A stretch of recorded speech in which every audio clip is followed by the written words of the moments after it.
G'day everyone, welcome back to another weekly tipping video on the channel. We're going to be doing my tips for round 10 of the 2024 AFL season. Feel free to leave a like and subscribe if you do go on to enjoy today's video. And let's kick it off with how I went last week. Righto everyone, so how I went with round 9, I managed to get myself a 6 out of 9, so that's now 2 weeks in a row that I've gotten a 6 out of 9, and probably around the par, maybe a little bit better. Starting off poorly though, I went going tip Melbourne and also followed that with Geelong, and both those teams did lose. The Blues getting up by a point, and Port Adelaide, one of the most resilient wins of their season. Backed in the Swannies on Friday night, and then for the Saturday game, St Kilda away from home. Felt like this one could hurt me, as Hawthorn are very good down there in Tassie, and they look like pretty much the better side for the whole of that game. And backed in Essendon, felt they'd be really good at home at Marvel, and that second half ball over was huge as they got a 20-point win over GWS.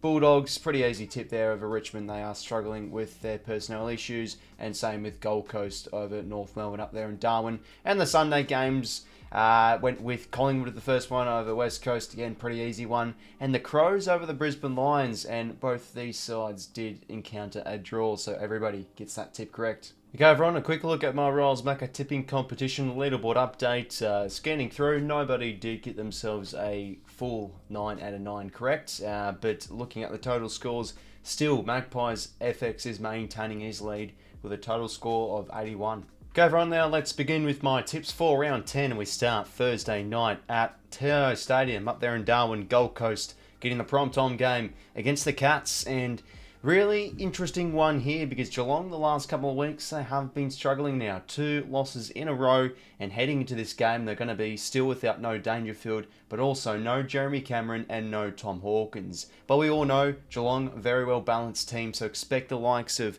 Brian Myers, and maybe Shannon Neal comes into the side, and Brad Close. Tyson Stengel's production's been very good too, so there'll be a lot of contributors to that Geelong forward half as well, because they've been one of the most efficient teams scoring when going inside 50.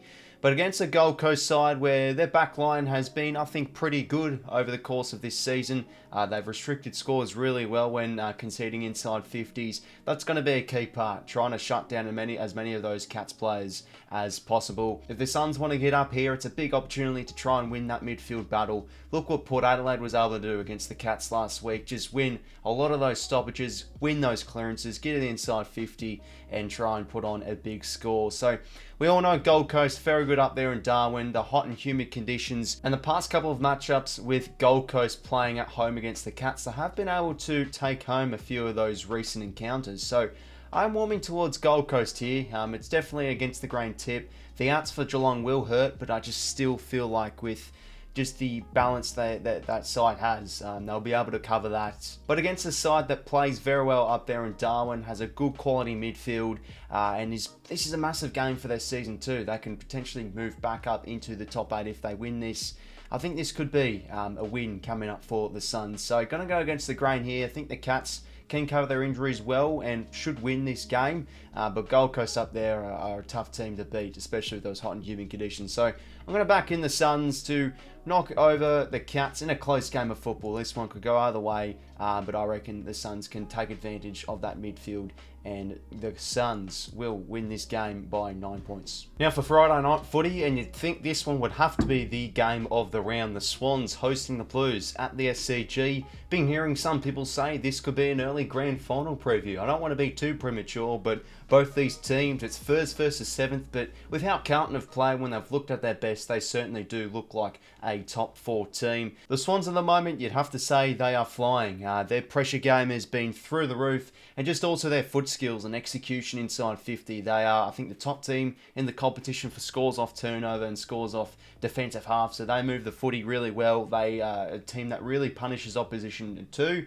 And at home at the SCG, they love to play good footy at home, of course, and move the football well.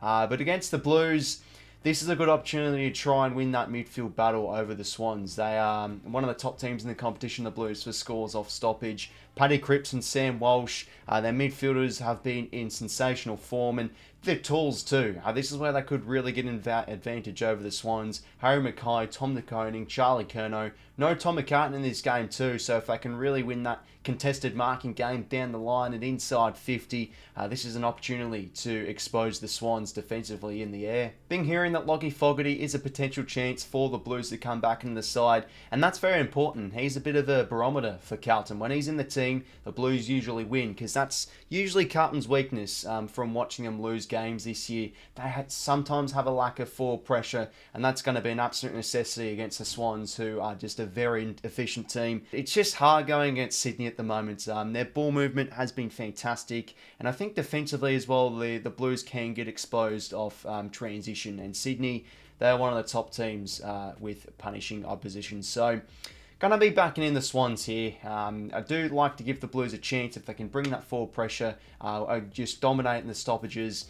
They could be a very good chance to win here. But Sydney, their ball movement's looking very good. Their pressure's been great too. And I reckon they can knock off the Blues here at home and maintain their top spot up there on the ladder. So I reckon there'll be a lot of lead changes in this one. We'll be going back and forth, but I reckon a big final quarter from the Swans will see the win of the Blues, and they'll nick a close one by 11 points. Okay, so now on to the Saturday games. First one up, we've got Collingwood hosting Adelaide at the MCG, and I feel like from an Adelaide point of view, they will be smelling blood with this one. If you cast your minds back to last year, in both of the Collingwood and Adelaide matchups, the Crows lost by under a kick, and they, of course, were filthy dropping that game at the MCG with that second half comeback and the controversial finish. And we know, though, Adelaide the past few weeks are now starting to look a lot better. They're efficient, and execution, the ball movement, that profile from last year is now starting to show. So it's a good opportunity to try and show it against Collingwood. They are now starting to improve their game as well. Their turnover game, and especially just their pressure, is looking fantastic. But when you look at Collingwood, they have plenty of outs for this game. No Brodie Mihocek, no McCreery, no Jamie Elliott, no Jeremy Howe, no Harvey Harrison. They've had to throw side bottom at half back. So, yeah, their depth is getting tested for this game, Collingwood. And you'd feel like, could all those outs hurt their chances to win? I know that head-to-head Adelaide haven't beaten Collingwood for quite some time at the MCG. I think it's been like almost 8 years or something. So the Pies do have the wood over the Crows. And I just feel like at home in the MCG, they just, at the MCG, it's always hard to go against the Pies. Just with how they have been playing the past few weeks, they are starting to now really look like that team from last year, with just their ability to move it out of congestion so quickly, get it forward, get that fast running play going. But it has to be a danger game for the Pies, of course, because Adelaide, I feel like their midfield mix, they're starting to get it right now. Saligo's been in cracking form. Isaac Rankin too, his blend of midfield and forward, he's been very damaging. Dawson usually plays big games at the MCG too, and their efficiency and just how they're moving the footy. I like Adelaide for the upset tip here, but given that a lot of people have backed in Collingwood here, I might just play it safe with the Pies. I know that they have a lot of their outs, and I think this is a great opportunity for Adelaide to move up the ladder with a potential win here. But Collingwood have just looked really good the past few weeks, and I think that even with their injuries, they can find a way to knock off Adelaide here. So I think this one will be another close game. It will be right down to the wire, but we know that the Pies are kings of the close ones usually. So Collingwood will win on a close one over the Crows and knock them over by 7 points. Next game now, we have the GWS Giants hosting the Bulldogs over there at the Giants Stadium. A new rivalry this one is. Ever since that 2016 prelim final, both these teams do hate each other, and these are usually hot and heavy and physical contests. But GWS are getting exposed the last couple of weeks defensively. They're just becoming a bit of an easier team to score against. And in the contested game too, that's where they've really dropped off as well. So they do feel like, it feels like they have a bit of a soft underbelly, and the Bulldogs are at their best. Their midfield prowess can really get going. Hard to get a gauge on those Bulldogs though. They are a very inconsistent team. At their best, they can move it well, and they've got so many damaging options in their forward 50.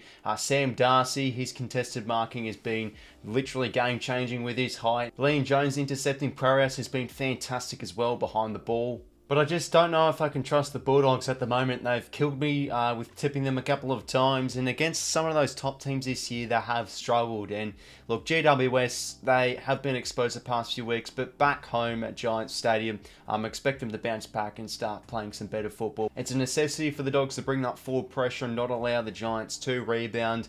But I think GWS just head-to-head against the Doggies will be too strong.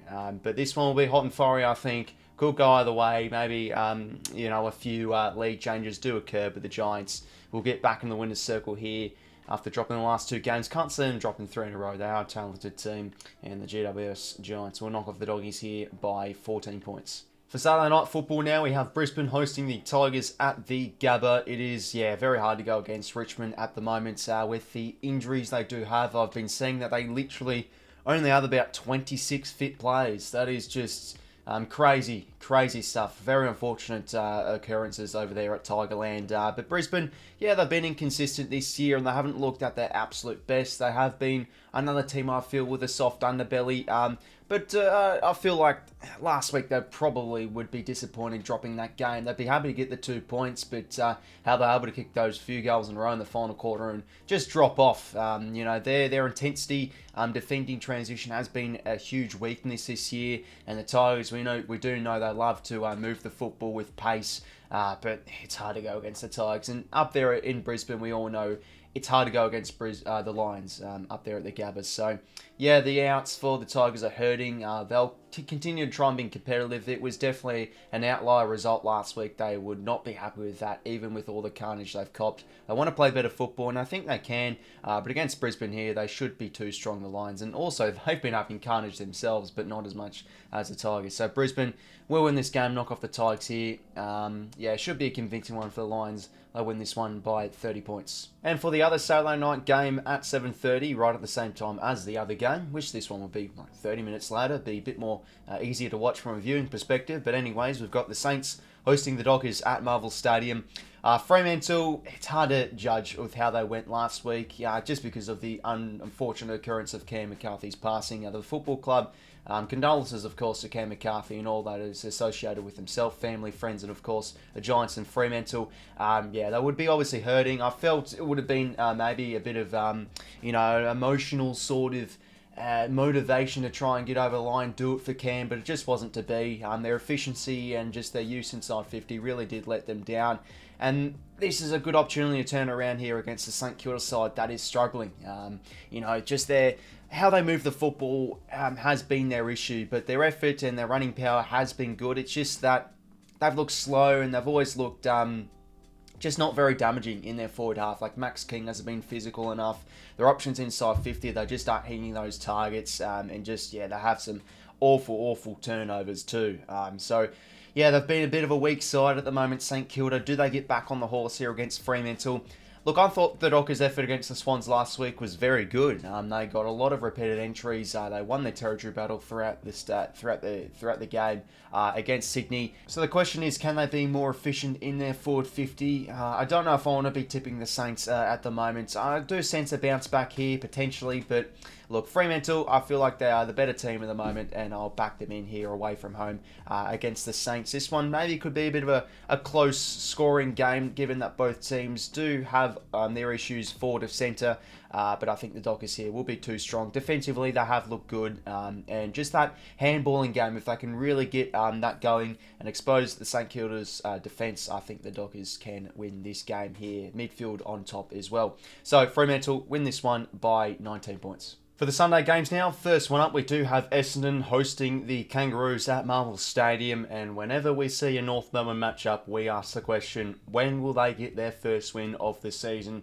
You feel like it's got to come eventually, but will it happen here against Essendon? Well, they did get close against the Bombers last year in that late matchup, but this is a much more different Essendon outfit. They're looking like much more of a mentally tougher side. This is what I've noticed a lot with Essendon this year, and their midfield and their pressure and how they move the footy behind the ball too. Even with no Ridley, they've just looked a lot better defensively, unlike those first few weeks. Jake Stringer's looking in gripping form. 𝐼𝐴𝐿𝐿𝐿 off the back of, I think, a career best game, you'd say. Zach Merritt, Sam Durham.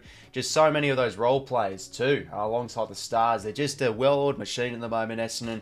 You'd feel like they should get a big win here over North Melbourne. I don't know when it's going to arrive, that first win for the Kangaroos. Maybe they could start off well, but Essendon, they're just on fire at the moment, and you'd have to be crazy not to go against them. So the Bombers should win well here over the Kangaroos and win it by 35 points. And then for the 3:20 PM matchup, we do have Port Adelaide hosting the Hawks over there at the Adelaide Oval. If you cast your minds to last year's game against these two sides, a very odd one. Port Adelaide kicked 100 points in the first half, and then Hawthorn won the second half. It was a very odd game, but now this one this year, Hawthorn, off the back of 2 wins in a row, they're starting to now look like a bit more of a tougher side, especially around the football. Even against their loss against Sydney, they were able to win inside 50s, and they won that ground ball game. In fact, they are the top team in the competition for ground ball gets. They want to hunt in numbers and try and win it on a ground level and get it forward. 𝐼𝐴𝐿𝐿𝐿𝐿's now starting to show some really good form. Connor Nash as well. Pretty sure James Sicily will return to this game, but they are going to be without Jack Scrimshaw, who I think's been one of the most informed intercepting defenders in the competition, so that's going to hurt them. As I've said this year, we are going to be seeing good of Hawthorn and also bad of Hawthorn, so they'll be very competitive here against Port Adelaide and challenge them well, but just against those more classier and more experienced teams, they'll fall short. And I just think Port Adelaide at home, hard to go against them. I know that the past few weeks they have been exposed, but they'll be for sure getting some confidence with that great resilient win over the Cats. So they should put on a big score here against the Hawks, and they'll win this one well, maybe even in the first quarter or so, but Port will run away with it at home, as they always usually do, and win it well. And get the chocolates here and win by 32 points. And the final Sunday game here, another one-sided matchup. This is the thing with these Sunday games this week. West Coast hosting the Melbourne Demons over there in Perth at Optus Stadium. West Coast at home this year, they've looked much more of a competitive team. They got within just a kick against the Bombers, and they were able to knock off Fremantle with ease, and becoming a bit more of a team you want to treat seriously. But they are going to be inconsistent this year. Without 𝐼𝐴𝐿𝐿𝐿𝐿 and without Waterman, they were just killed by a fast and firing Collingwood outfit. And you'd think the same would occur here with Melbourne. I don't think they will be getting back 𝐼𝐴𝐿𝐿𝐿𝐿, so that's again going to hurt their midfield stocks. It's a big opportunity for those Melbourne midfielders to just stuff the stat sheet. I've heard that there's not going to be any Jacob van Rooyen for this game, so does someone like a Tom Fullerton come into the side for his first game as a D. If West Coast want to be any chance here, got to win it at the centre bounce. That's been their strength this year, their stoppage game and their ability to win clearance against some good quality sides this year. But yeah, they're a bit of just simply an enigma. It's hard to pronounce that word, enigma, the Eagles. So yeah, I can't back them in here. Melbourne are fit and firing at the moment, and yeah, the top 4 team that they usually are, they should find a way to knock off the Eagles well here, and they'll win this one convincingly by 39 points. So everyone, there were my tips for round 10. Let me know who you are going to be tipping this weekend. There are a few 50-50 games, a lot of one-sided ones though this week, so I'm pretty sure we should be expecting some high scores with the tippings this week. But hopefully you did enjoy. Feel free to leave a like and subscribe if you did go on to enjoy today's video. And until next time, I will talk to you later. See you later, fellas.